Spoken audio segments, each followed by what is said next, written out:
د افغانستان امنیت په اړه ملا یعقوب بهترین زیری وکړ. صحیح کړي دي. آیا پخواني امنیتي ځواکونو په اړه څه فیصله کړې ده که نه؟ ټول په همدې ویډیو کې وګورئ او چینل سبسکرایب کړئ.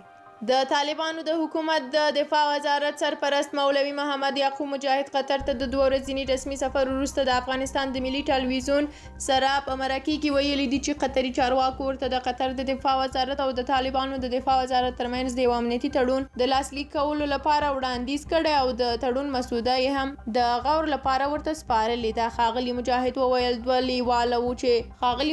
وویل دوی لیواله وو چې د قطر او د افغانستان د دفاع وزارتونو ترمنځ یو قسم موافقه لیک یا تړون غونډې یو څه رامنځته شي چې د دواړو هیوادونو په ګټه وي او د دغې موافقې په چوکاټ کې یو بل سره همکاري ولري. نو موږ هم دا خبره ښه واخیستله او په اړه مو به مشورې سره وکړو او هغه مواد به مطالعه کړو او وروسته به چې څه ملي ګټې ایجابوي انشاءالله پرمختګ به وکړو. د طالبانو د دفاع وزیر وویل چې د قطري چارواکو څخه یې د خپلو ځواکونو د معاش او هم د سرحدي ځواکونو د پیاوړي کېدو او روغتیایي خدمتونو په برخه کې د مرستې غوښتنه کړې ده. تر دې دمه د قطر حکومت د ښاغلي مجاهد دغه څرګندونو په اړه څه نه دي ویلي.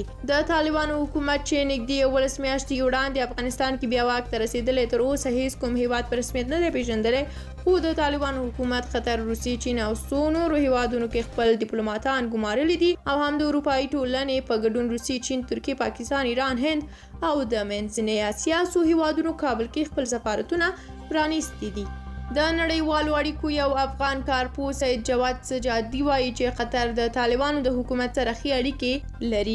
ښاغلي ساجدي وویل چې یو رسمي حالت دي چې په لوړه کچه کې ځای لري او بل غیر رسمي او ډیپکټو حالات دي چې په ټیټ پړاو کې ځای لري. بنان ټول نړیوال ډګر کې باید د رسمي او ډیپکټو او عملي ترمنځ تفکیک قابل شو. په ځینو برخو کې کېدای شي چې دولتونه او نړیوال سازمانونه د یو سازمان یو مستقر حکومت په رسمیت ونه پیژني، خو د عملی پلوه د ضرورتونو په خاطر ممکن دی چې د سازمان او مستقر حکومت سره تعامل وکړي. دې حالت ته ډیپکټو حالات وایي چې د رسمي حالت څخه ټیټ حالت دی. د امنیتي چارو یو افغان کارپوه بسم الله تابان وایي چې اکثره هیوادونه هغه څه کوي چې ملي منابع ایجابوي. دا هیوادونه تل خپلې ګټې په پام کې نیسي او خپلو ګټو لپاره کار کوي او هر ډول چې منابع یې ترلاسه کیږي هغه ترسره کوي. خو د امنیتي چارو دا کارپوه وایي چې که قطر د طالبانو د حکومت سره تړون لاسلیک کړي نو پرته له شک څخه به د امریکا متحده ایالاتو او اروپا ټولنې سره د مشورې وروسته دا کار وکړي او د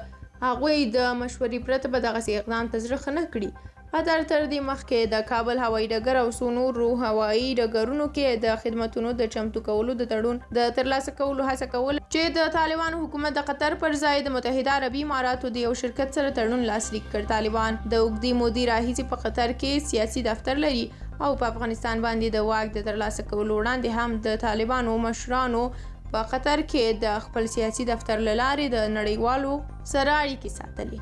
ډیره مننه له تاسو هم چې ویډیو مو ولیدله. د نورو ویډیوګانو لپاره چینل سبسکرایب کړئ. همدارنګه پخوانۍ ویډیوګانې مو هم وګورئ. نظر مو په کومنټ کې شریکولی شئ. تر بیا ښه وخت ولرئ.